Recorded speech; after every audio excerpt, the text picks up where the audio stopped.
This is the web transmission service of the Royal Canadian Military Institute. On October the 5th, Military History Night hosted longtime RCMI member and Sherlockian Doug Wrigglesworth, who spoke to us about Sam Steele, Canada's own Western hero. We take you now to the world-famous medals room with Pat and Doug.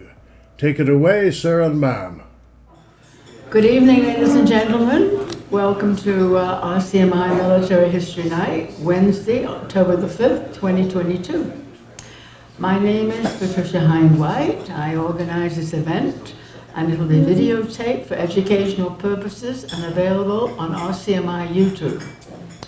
Our guest speaker this evening is Doug Wrigglesworth, and his topic, Sam Steele, Canada's own Western hero.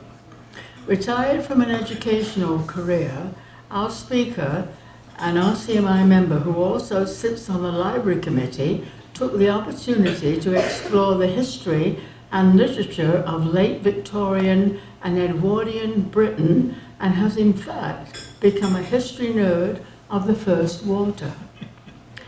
One of the windows of this area of study is through the world of Sherlock Holmes and his creator, Sir Arthur Conan Doyle. Doug was the founding chair of the Arthur Conan Doyle at the Toronto Reference Library, and is a long-time member and a master bootmaker of the Bootmakers of Toronto, Canada's senior Sherlockian Society, and an invested member of the Baker Street Irregulars of New York, and a member of the Sherlock Holmes Society of London. Doug's topic tonight is the story of Sam Steele, and it's one that needs to be told. If he were American, there would have been at least one TV series and several movies. Sam Steele was a significant player in many important events in Canadian history throughout his entire life, from 1860 to 1919. So, ladies and gentlemen, without further ado, a warm welcome, Doug, and the floor is yours.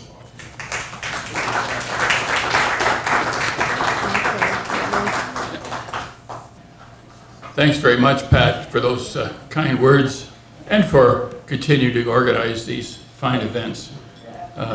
The timing tonight was, as we've discovered, this is not telling tales, I don't think, but the kitchen was operating on dinner at 7, and we were operating at dinner at 6, so there you go. Anyway, it was good when we got it, and good conversation while we waited, so here we go. There's thousands out there waiting to get my copy of my presentation, I know. Anyway, so Sam Steele, there he is. And as my introduction said, I think quite a bit of him. But before we get into Sam, let's take some youthful memories. Saturday evening at the Roxy, Georgetown, Ontario. I was about 10 or 11. 2 bits got you the movie and some popcorn. And who did we see? Well, Gene and Champion and Roy and Trigger and the Lone Ranger. Well, we had one Canadian connection, of course, Jay Silverheels, but it was all American. And every once in a while I was an early history nerd, I guess, but I was thinking, gosh, there must have been some stuff going on in Canada while all these guys were running around chasing cows and other things. You know, the 7th Cavalry would occasionally appear with John Wayne at the head, and it solved everything. But it was many years later that I realized that we did have such a hero, and a genuine real-life hero of our own Western history. Born on 5th of January 1848 into a military family at Medonte Township in Simcoe County, Samuel Benfield Steele was the son of a Royal Navy captain who was a veteran of the Napoleonic Wars, and his much younger mother, Anne MacDonald. Sam Steele was named for his father's uncle, Colonel Samuel Steele, who served in Quebec under Lord Amherst. We don't know a lot about Sam's youth. He didn't write much about it when he wrote his biography, and a lot of the stuff has been sort of found from various odd sources. But he received his education at the family home, and then at what became, I think, the Royal Military College of Canada.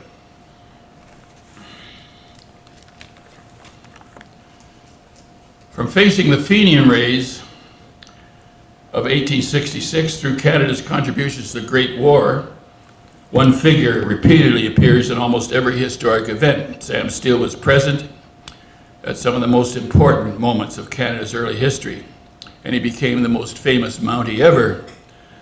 A teenage Sam was inspired to the military by the Fenian raids in 1866 and was part of the Red River Expedition of 1870, where his lifelong love of Western Canada was born.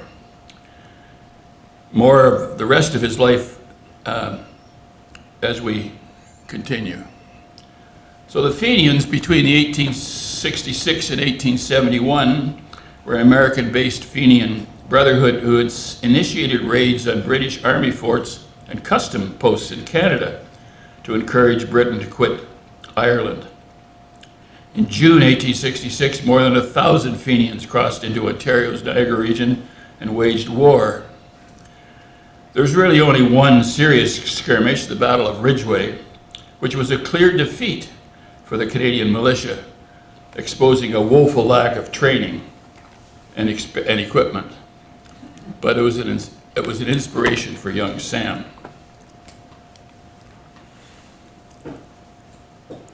Sam joins and serves as a commissioned militiaman in the 35th Simcoe Foresters Infantry Battalion. Then he moves to Clarksburg in Grey County, finds work as a company clerk, raises and trains the Clarksburg Company for the 31st, or Grey County Battalion of Infantry.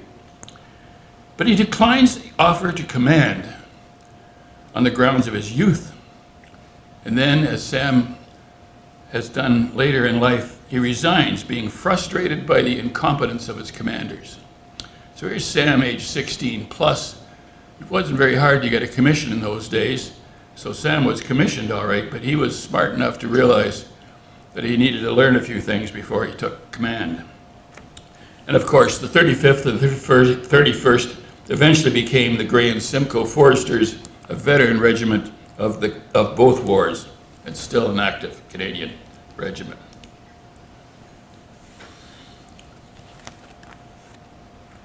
The Northwest Rebellion of 1870. Now, this is not the one in 1885, this is the first one. And Sam was introduced to the West during the first major crisis to erupt after Canadian Confederation in 1867. Louis Riel and his Métis formed a provisional government and arrested many of the Red River settlers. Thomas Scott, one of the men imprisoned at Upper Fort Garry, was put on trial and executed by firing squad, an act of summary justice that incited the government of Canada to offer substantial rewards for the capture of Riel. At this time, the Red River settlement had 13,000 residents, the largest population west of Lake Superior. Approximately 90% of those were of mixed Indigenous and European ancestry, some of whom were Métis. Many of the families have been living on these lands for generations.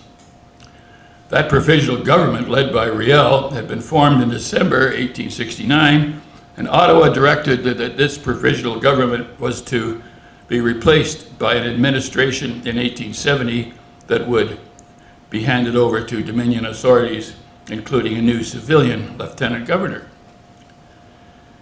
In May 1870, the Canadian government sent an armed expedition of Canadian militia and British regular soldiers, led by Colonel Garnet Wolseley. It was sent to transfer that power from the provisional government.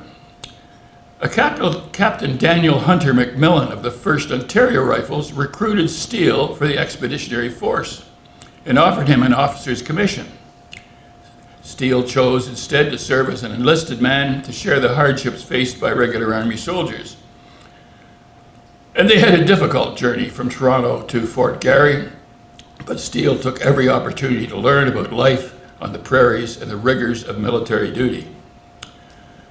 Under Wolseley command were 2 militia battalions, the 1st Ontario and the 2nd Quebec Rifles, 1 battalion of British regulars from the 60th Rifles, plus small detachments from the artillery, the engineers, the Army Service Corps, and the Hospital Corps. In total, there were 1,214 officers and men. The troops traveled primarily by steamboat from Toronto to to Port Arthur. An inland road from Lake Superior had not yet been completed. The 94-day journey overland across more than 1,100 kilometers was all the more strenuous with few roads, bridges, or supply depots to aid them. They finally arrived at Upper Fort Garry at a downpour in the 24th of August, 1870. And when they finally reached it, it was deserted. Riel and his men had fled, and so Steele, and Wolseley for that matter, remained only briefly, where Steele was promoted all the way to corporal, and then returned to Toronto. He had long been fascinated by the West, devouring the works of James Fenimore Cooper in his youth. He was especially interested in the First Nations land and spent his time in the West learning from them.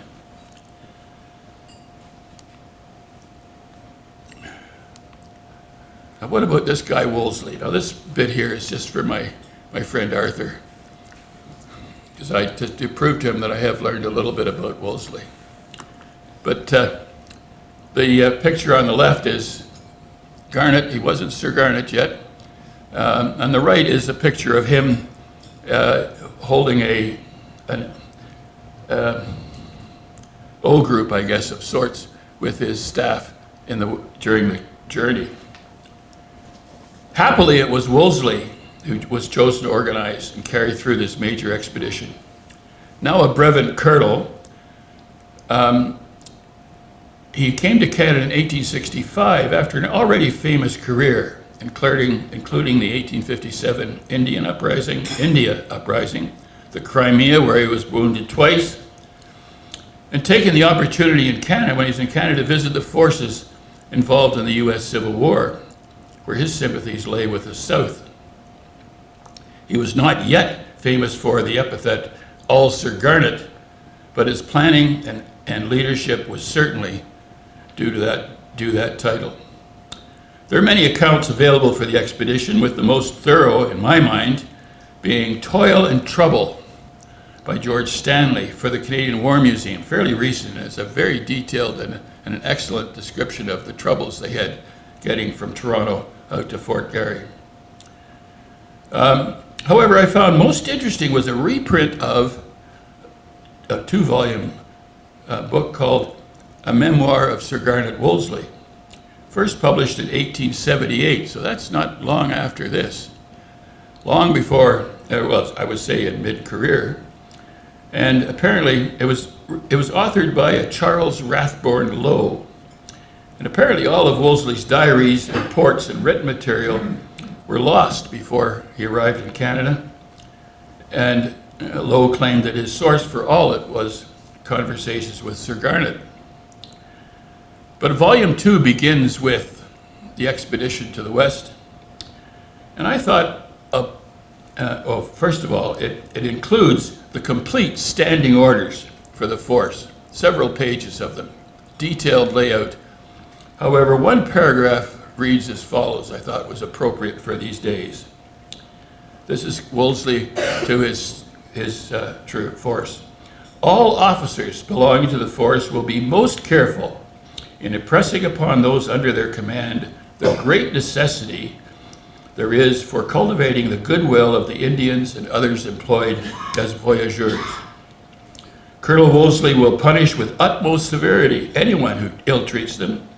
The same rule applies to all Indians who may be met on the line of route. It must be remembered that the government has made a treaty with them, securing the right-of-way through their country. All are therefore bound to protect them from injury, and it is of special importance that our intercourse with them should be of the most friendly nature. So there's sort of an indigenous statement of 1870 that kind of got lost in the shuffle, I think. As we leave the expedition, just a quick note, the beginning and the end. The beginning is the picture of poor Thomas Scott being executed. But on right is the telegram that Wolseley sent his wife after they arrived. Whoops, there we are, thank you. And it reads, I arrived here safely this morning, Riel and company bolting from the fort as we arrived. No fight in them. Hope to be back by the 1st of October. So that was his message to his wife when they arrived.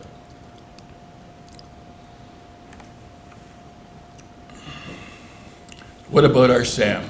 Well, the Canadian government decided to establish some formal education opportunities for artillery, for the infantry, and for the engineers. And Sam decided to pick the artillery.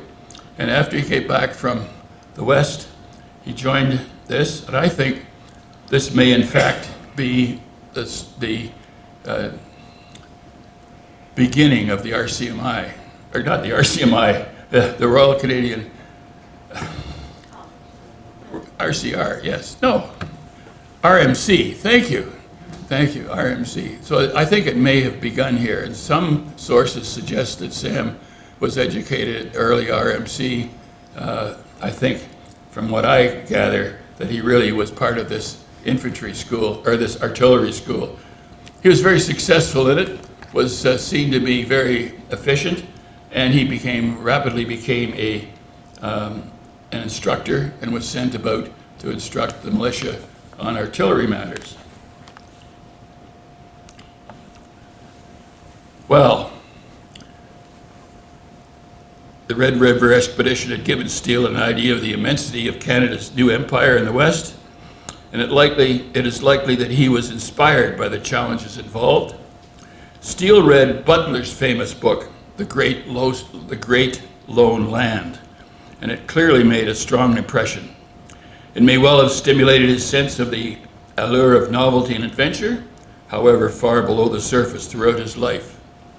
Probably some combination of these reasons lay behind his decision to head west again. And as we see, as soon as the Northwest Mounted Police were formed, Sam jumped for it. Some sources say he was number 3, some people say he was number 6, but he was certainly early in the joining up. And he was, I've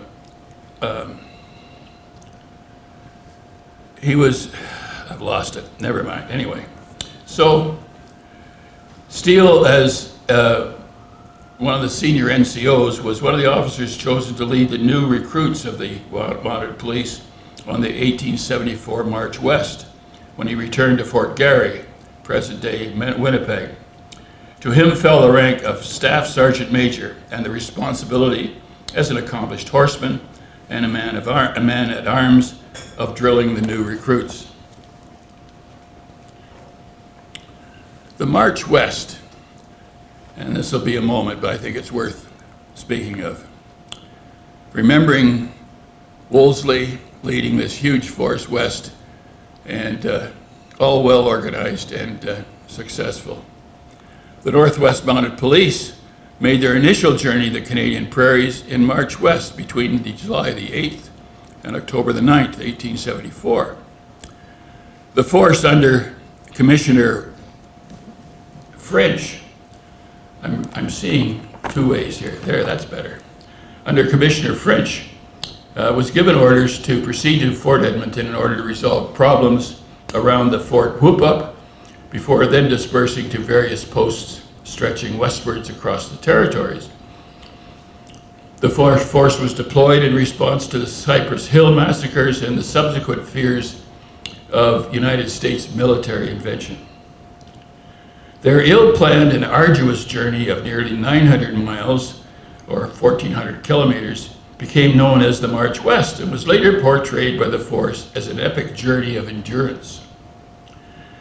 The 275-strong expedition was supported by 310 horses, 143 draft oxen, 187 Red River carts and wagons, and they stretched out at least 1.5 miles along the track.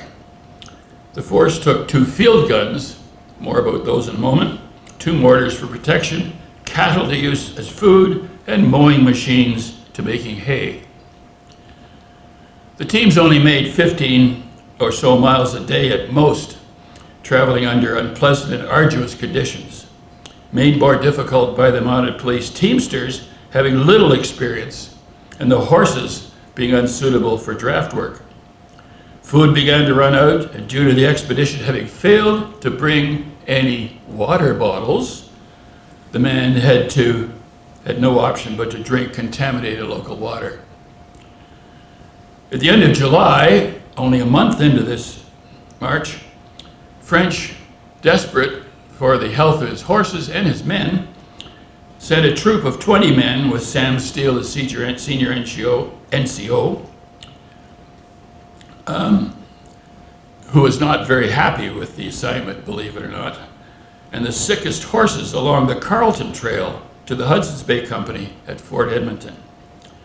The rest moved across the trackless prairie, and by early September, it was apparent to most that French had no idea where they were.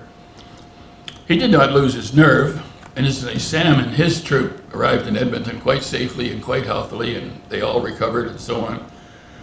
However, French kept pushing his weary men westward until they reached recognizable territory, and on the 18th of September, they halted and established a camp in the Sweetgrass Hills. On the 24th of August, French had thought Fort Hoopup would be found at the junction of the Bow River and the South Saskatchewan River. But when they arrived, there was nothing to be seen, as the fort was in fact 75 miles away. The mounted police had expected the area to have good grazing for the horses, but it was barren and treeless. French described it as little better than a desert, and his men were reduced to drinking mostly muddy water gathered from marshland. Having sent out search parties with no success, the expedition was faced with total loss of their horses and imminent starvation. French abandoned plans to move towards Hoopup and instead traveled 70 miles south to where he could get supplies from the Americans.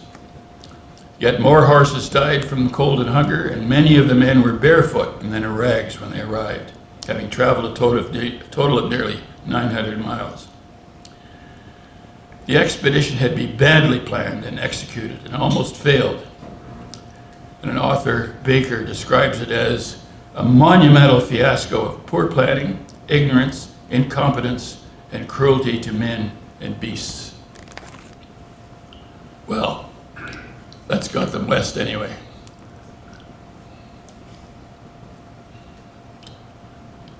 Come on here.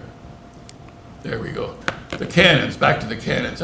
When I first came to the RCMI, I thought that these were the actual cannons that were dragged west in the March West.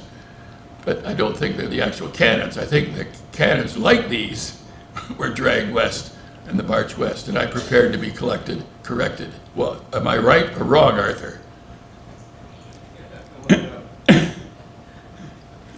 All right, I won't hold you to it. Okay.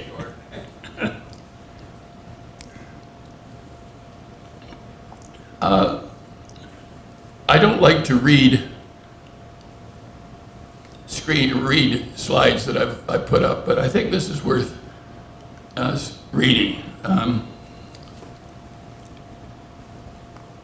Here we have the man who slaughtered Custer here we go. I can read it from here. Anyway, I will speak up. In 1877, Sam Steele was assigned to meet with Sitting Bull, who, having defeated George Custer at the Little Bighorn, he had moved with his people to Canada to escape American vengeance. Steele, along with a U.S. Army general, attempted unsuccessfully to persuade them to return to the States. They failed in that, but most of the Sioux did return eventually.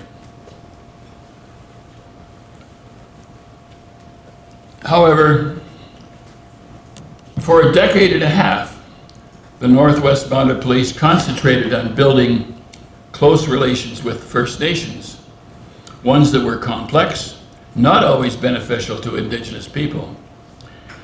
The police forged diplomatic links with the Blackfoot Confederacy, and such relations allowed the Mounted Police to play an essential role in convincing Indigenous leaders to sign treaties with the Canadian government and move their people onto reserves. Those treaties required First Nations to give up vast tracts of territory and their traditional way of life, reducing them to a state of dependency on the government. Afterwards, the Mounted Police also failed to protect Indigenous interests and the oncoming tide of white settlement and the arrival of the CPR. However, the establishment of police posts like Fort Macleod ended Canada's brief Wild West period, which had caused great harms to the Indigenous communities. As Crowfoot said at the signing of Blackfoot Treaty No. 7 in 1877, quote, "If the police had not come to this country, where would we all be now? Both bad men and whiskey were killing us so fast that very few of us would have been alive today. The Mounted Police have protected us as the feathers of the bird protected from the frosts of winter. I wish them all good, and I trust that all our hearts will increase in goodness from this time forward." Okay, right. So, Mounted Police duties changed drastically with the construction of the CPR during the early 1880s. At first, Steele was occupied with disputes concerning settlement and construction, but by 1882, he was in charge of policing the entire construction, the entire railway.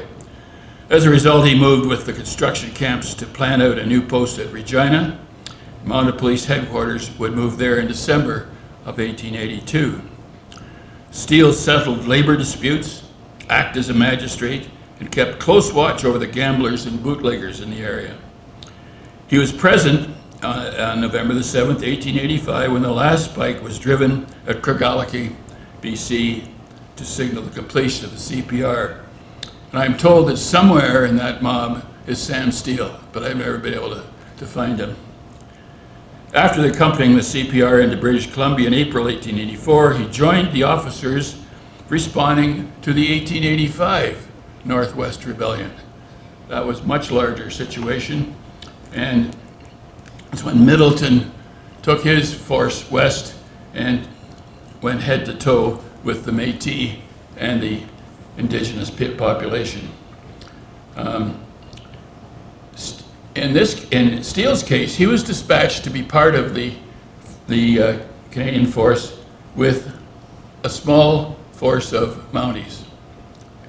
They missed the Battle of Batoche. The Mounties were sent to move against the last rebel force led by Big Bear.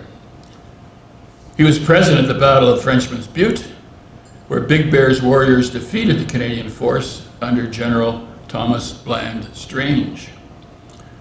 2 weeks later, Steele and his 24 Mounties defeated Big Bear's force at Loon Lake in the district of Saskatchewan, in the last battle ever fought on Canadian soil. The contributions of the Mounted Police in putting down the rebellion went largely ignored and unrewarded, to Steele's great annoyance. But by 1885, Steele held the rank of superintendent. He established a Northwest Mounted Police station in the town of Galbraith's Ferry, which was later named to Fort Steele in British Columbia, where Steele solved a murder in the town, and then in his honor, they named it. He then moved on to Fort Macleod in the District of Alberta in 1888. So just, there's the Northwest Rebellion. That's the Battle of Batoche. I think that's the one that Middleton's crew won. And this, I don't know how many of you have noticed this in Queen's Park. Still standing there in Queen's Park, this monument to the fallen in the Northwest Rebellion.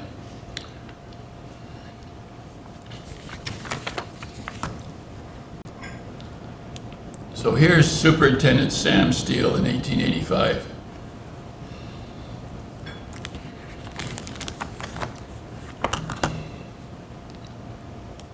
Steele had other interests. In 1885, he met Marie Elizabeth de Lotbiniere Harwood, the daughter of Robert William Harwood. So he met her at Fort Macleod, but they were married at Vaudreuil, Quebec in 1890. And the story of apparently Steele kept asking for more time off, and they stayed for over 2 months, I think, in Quebec as she shopped and he politicked. And they had quite a good time. And this was a very happy marriage. In spite of the fact that Steele was here and there and gone, their marriage survived quite well until Steele's death. They did have 3 children. Harwood Steele was the author who fictionalized episodes from his father's life in novels such as Spirit of Iron. So what's next for Sam? Well, here we go. The Klondike. The discovery of gold in the Klondike in the late 1890s presented Steele with a new challenge. Although he campaigned unsuccessfully for the position of Assistant Commissioner in 1892, by January 1898 he was sent to succeed Charles Constantine as Commissioner and to establish custom posts at the head of the White and Chilkoot passes and at Lake Bennett. Lake Bennett was where they were all building their boats to sail. He was noted for his hard line with the hundreds of unruly and independent-minded prospectors, many of them American. Can't imagine.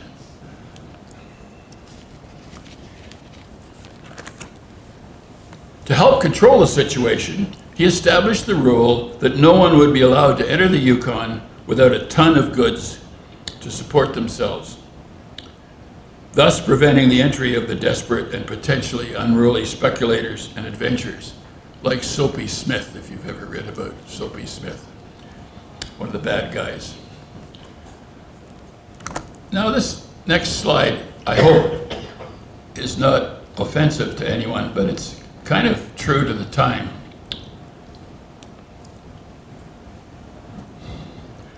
Steele used his negotiating skills and his determination to gain some control over the illegal and harmful businesses of many kinds in the Klondike. His application of hard work sentences rather than jail time gave the mounted police a good supply of split and stacked firewood. Steele reports, referring to this particular slide, that several women left the Klondike with huge bankrolls that they earned from their efforts in this. But Steele and his force made the Klondike Gold Rush one of the most orderly of its kind in the history and made the mounted police famous around the world, which ensured its survival at a critical time when the force's dissolution was being debated in Parliament. These tough guys are Sam's team in Dawson. By July 1898, Steele commanded all the Northwest Mounted Police in the Yukon area and was member of the Territorial Council. As the force reported directly to Ottawa, Steele had almost free rein to run things as he chose. always with an eye towards maintaining law and order and Canadian sovereignty.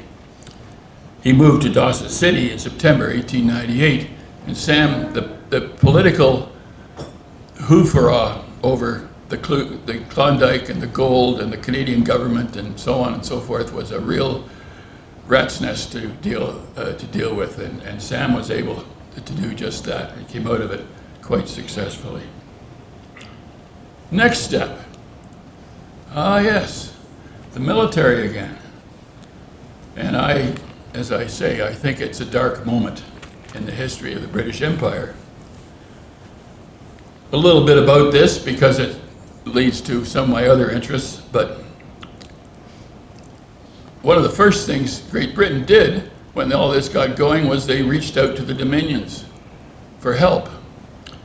And good old Sir Arthur Conan Doyle, who was a patriot of all patriots, did all kinds of things, including writing music or writing verse.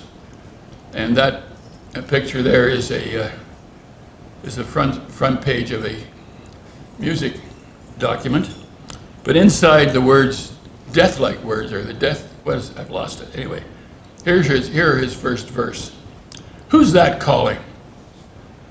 It comes from far away, the voice of a brother or the sea. It says, am I a stranger, that you leave me in my danger? Oh, my brothers, will you stretch a hand to me? Send us the flag, the red-crossed flag. Send us the banner that we love. We long for it, we sigh for it, to live for it, to die for it.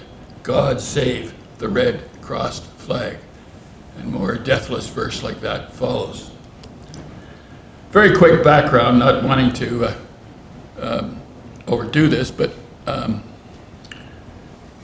classic colonialism, folks. This is the stuff we're dealing with today so much. But, you know, South Africa was acquired by Britain during the Napoleonic Wars, and there were British colonies and independent republics from the Boers. To escape British rule, the Boers moved inland to what became the Boer republics of the Orange Free State and the Transvaal. Aha, and then somebody discovered gold and diamonds in the Boer republics, and in 1880s caused British subjects to flood into the Boer territories in search of wealth. Triggers for conflict were, first of all, the rights of British subjects in Boer territory, where they're going to be able to vote, and so on. And of course, people like Cecil Rhodes, right behind all this, cheering on the imperial ambition. And then the Boers' desire to stay outside the British Empire. So in 1899, British troops massed on the borders, and Boers attacked to forestall what they saw as an impending invasion.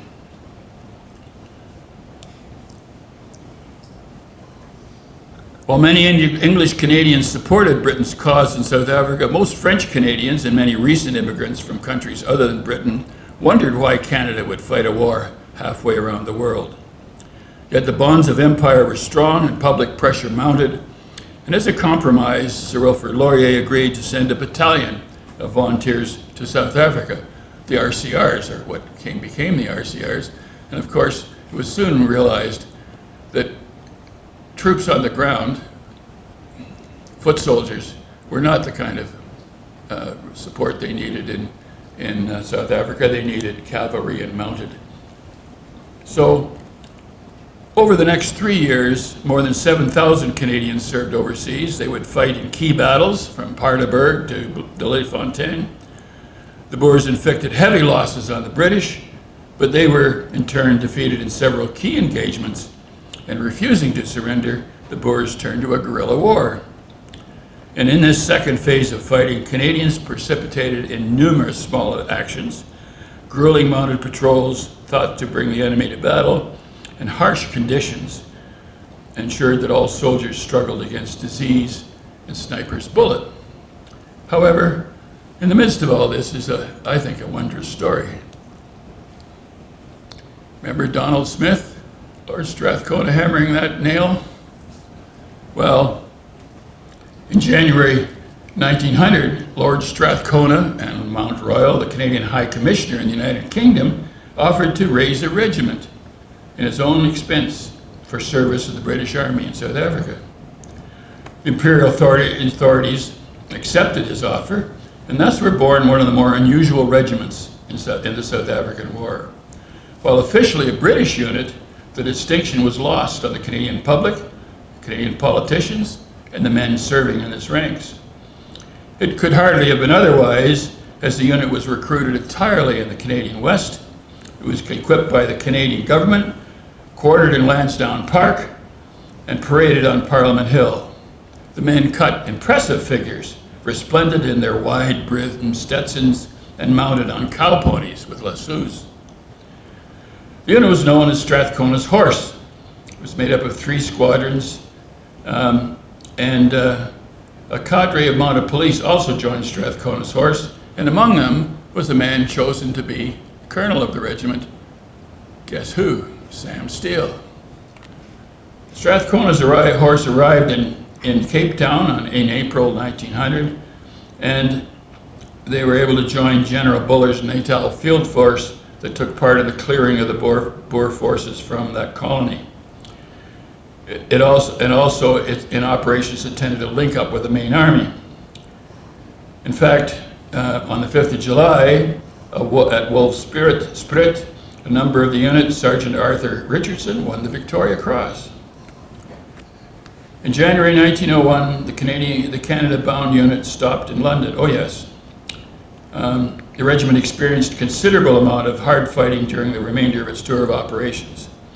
And in January 1901, on the way back to Canada, it stopped in London, where the new monarch, King Edward VII, personally presented campaign medals while Lord Strathcona looked on. Oh, just pictures of Canadians in South Africa. They have that look, don't they? They just stepped in off the Wild West. And those are bottom left are probably RCRs still with the pith helmets.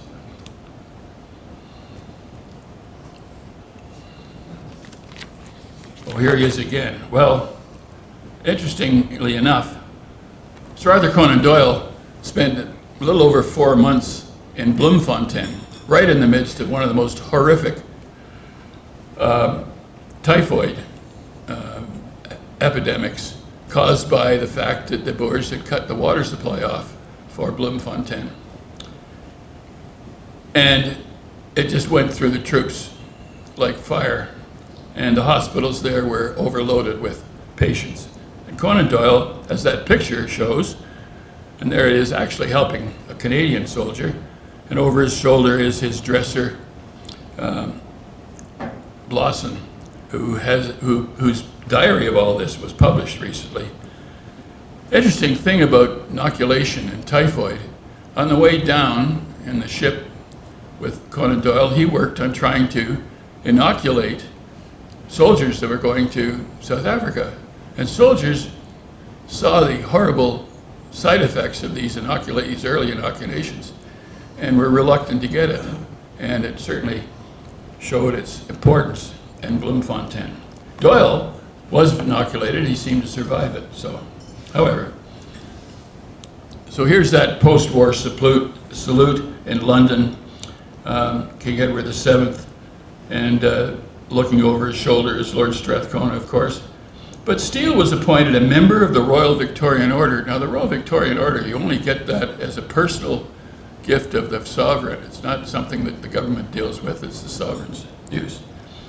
On his return to Canada, the regiment was disbanded, and the officers received honorary promotions, and Steele was promoted to honorary lieutenant colonel in 1901. But after taking the unit back to Canada in 1901, Steele returned to South Africa that same year to command B Division of the South African Constabulary. Now there's the founder of the South African Constabulary,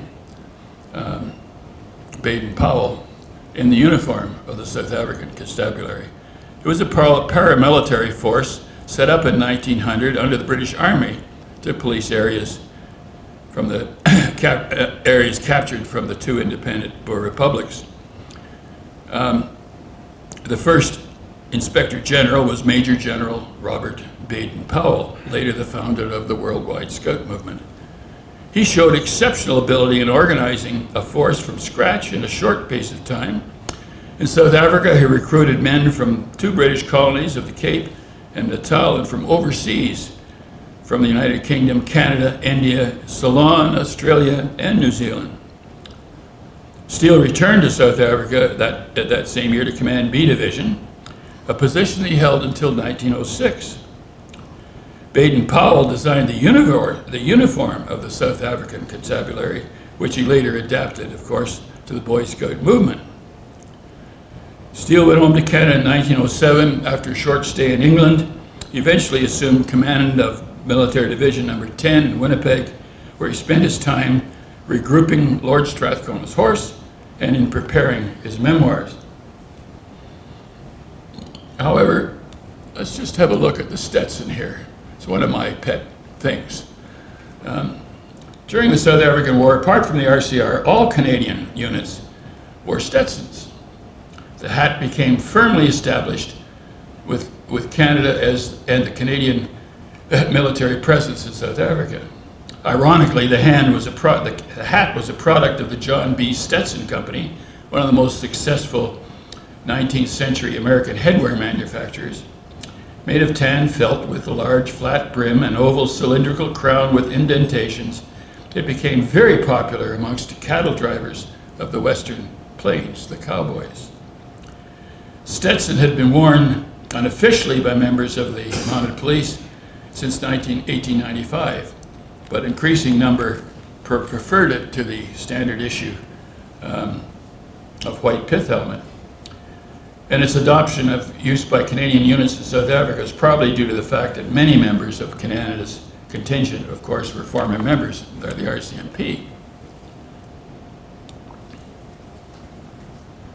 The Stetson's youth in South Africa, well,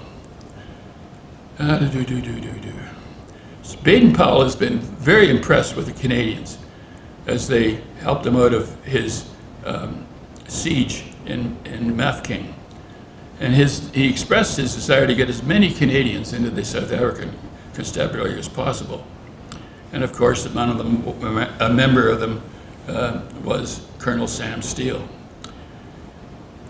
Baden-Powell, who had seen Canadians wearing Stetsons at the relief of Mafeking, ordered 10,000 directly from the American company to outfit his constabulary. And this was also the style, of course, that he approved for his Boy Scout movement, and its continuing popularity was attested by its recent adoption by the Ontario Provincial Police. However, next for Sam. Of course, as soon as war broke out, Sam was hammering at the door, wanting active military duty. He was initially rejected for command on grounds of his age. Now he was 66 at the time. However, a compromise was reached which allowed him to act as the commander of the 2nd Canadian Division until the unit was sent to France, whereupon he would be replaced. And after accompanying the division to England, Steele was offered an administrative post as commanding officer of the Southeast District. While in Britain, Steele was knighted on the 1st of January 1918 and was made Companion of the Most Honourable Order of the Bath, Knight Commander of the Most Distinguished Order of St. Michael and St. George. However, Steele died during that 1918 flu epidemic just after his 70th birthday and was later buried in Winnipeg. So there's Sir Sam, and we close with Major General Sir Sam Steele in the uniform that he loved. Thank you, ladies and gentlemen.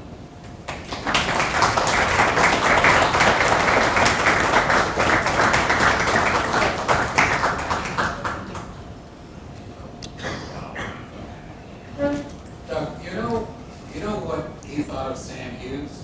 Well, what did anybody think of Sam Hughes? He was not one of, he didn't get directly involved in all that, I don't think, and I don't have much in his biography here about it, but he certainly was not a Sam Hughes. He wouldn't have gone along with that at all. there was some horrific experiences, of course, with him. I just read a whole bunch of stuff on Sam Hughes from something else.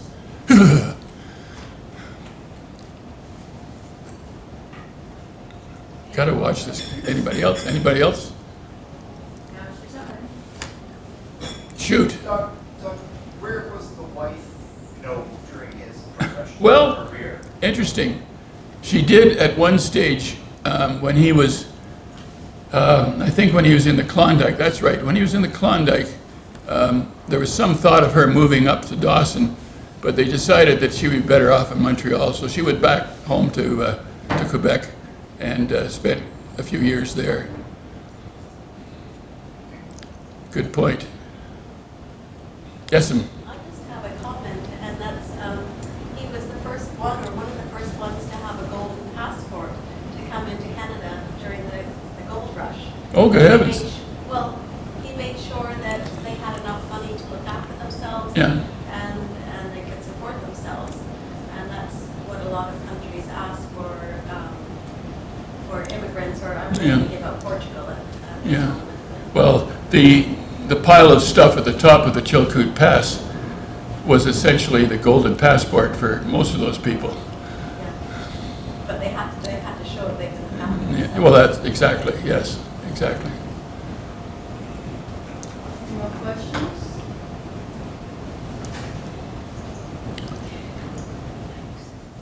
Thank you, ladies and gentlemen, for being here through all this. Appreciate the audience.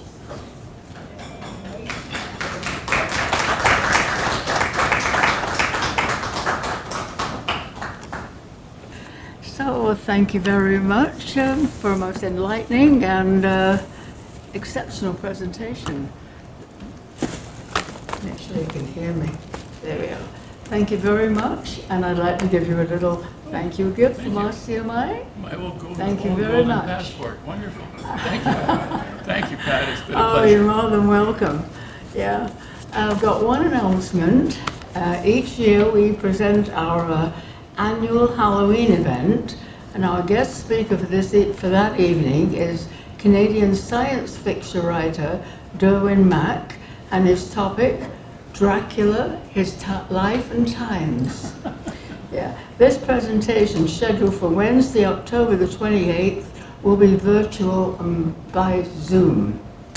And with that, and a special thank you to Eric Morse for his efforts, and he produces all the videos for RCMI. Thank you, Eric. And also the behind-the-scenes team that made this presentation possible. So with that, ladies and gentlemen, I declare this meeting adjourned to the third floor bar, and a safe journey home. Good night, all.